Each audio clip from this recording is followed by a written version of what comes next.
Hello everyone, my name is Jonghwan Lee. Thank you so much for this opportunity.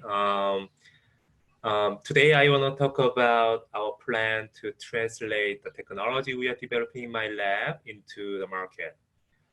So basically we are a research group at Brown University in the School of Engineering and Carney Institute for Brain Science. So we have many researchers and students with a diverse background from engineering, applied mathematics to neuroscience. And the research field we are focusing on is called neuroprosthetics. The technologies that send or receive neural signals to or from the brain. The latest player in this arena is Elon Musk's Neuralink, as most of you already heard. But the most successful product in this arena is cochlear implants. It is the implanted device to restore hearing in deafness. And the market leader in this cochlear implant is company Cochlear, which makes the $1 billion revenue every year with the 60% market share. So the basic idea is to insert the electrode array, about 8 channels in this case, into the cochlear, so that we can stimulate the cochlear neurons to send artificial hearing signal into the brain, so that the deaf people can hear the sound. And the next big thing in this arena is retinal prosthetics, to restore vision in blindness. And these schematics show the current product called Advance-CTR, developed by Second Sight. And the basic idea is very similar. We can implant the electrode array into the retina to stimulate retinal neurons so that we can send artificial vision signal into the brain. However, this is the currently only available FDA-approved product, but it has only 64 pixels. So the artificial vision or restored vision is very crude and almost is practically not useful. So we are taking a little bit different approach.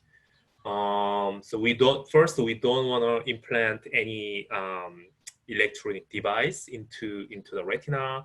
So instead, we want to stimulate the retinal neurons using laser from the outside of the eye. So it is basically non-invasive. And as we move the laser beam freely from the outside, we can achieve much higher resolution. So, so our value proposition is to offer the first artificial vision above the legal blindness. So again, the current product has the only 64 pixels. So the best visual acuity from the patient reported is the 1200. So if you see this chart, this 2200 is the legal blindness threshold, and it's way worse than the legal blindness. So still, even when we use Advance-CTR, the patient is still legally blind. However, our product would have the much more pixel numbers, up to 10,000.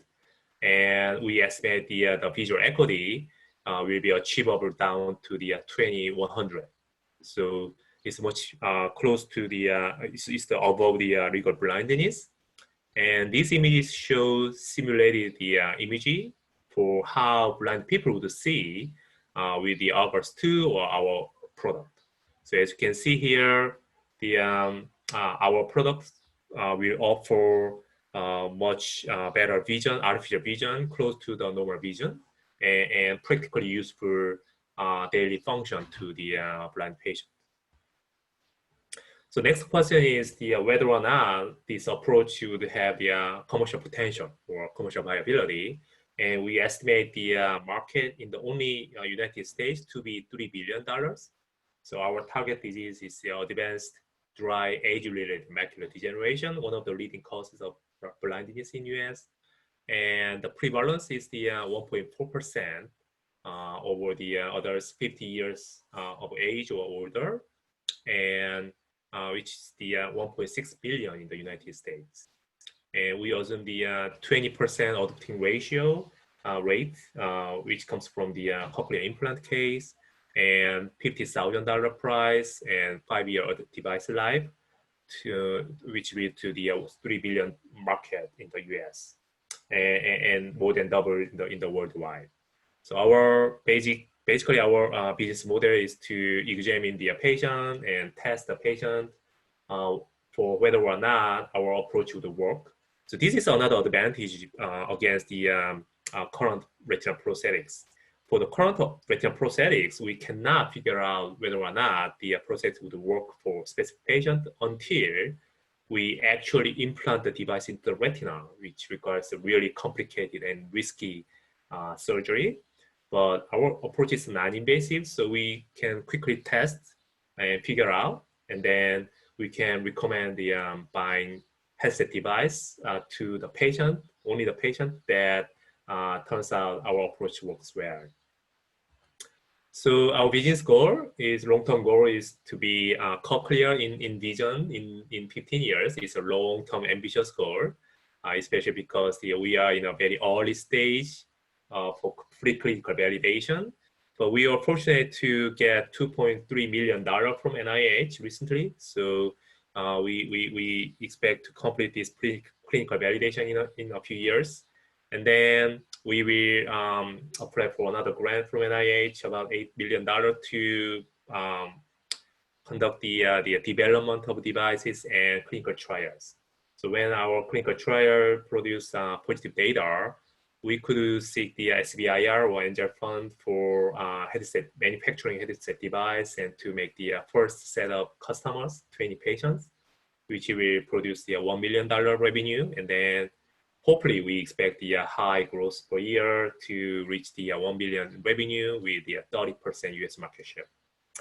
So thank you so much for your attention. And I hope this technology someday to help real blind patients. And I really thank the NEMIC and this DLT program. Again, I really appreciate it. I learned a lot from the program. Thank you so much.